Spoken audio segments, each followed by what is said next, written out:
So we looked at the transformation function in the previous slide, which is y is a function of x. So inputs get into this box here, the processing box or the process box, and finally gives an output. We also looked at how each of these categories influence a process and the outcome of a process. So going back to the slide now, don't worry about whether y, x, f and n are written in lowercase or uppercase for now, but down the line we'll differentiate between lower and upper cases of each of these variables. So as I said, we're talking of just one y. Practically or realistically, y's would be, a lot of y's would integrate or combine to give you the big Y here, and a lot of x's, as you see, are combining here to give us the big X. And each of these x's could be responsible in different proportions for the final output. So let's talk of what is more important, or which of these two variables, if I just talk of them as variables, is more important for us to come up with a good process. If you look on the left side of the screen, you have characteristics of y.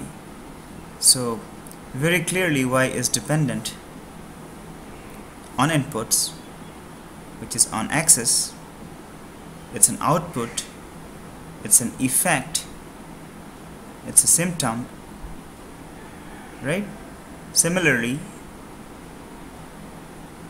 x is independent, or x's are independent, and then the thing is that if you have a dependent x, or if one x is dependent on another, then you need to drill down and go to an extent where you can safely say that those two are no longer dependent on each other. Input, x is an input to the process. X is a cause. This is pretty interesting here. So x is a cause and y is an effect. So that is the gist, or that's a summary of this transformation function. If you understand that y is just a result and x's are just causes, then you pretty much can do Six Sigma or any quality improvement program. You have understood the fundamentals of how to improve a process.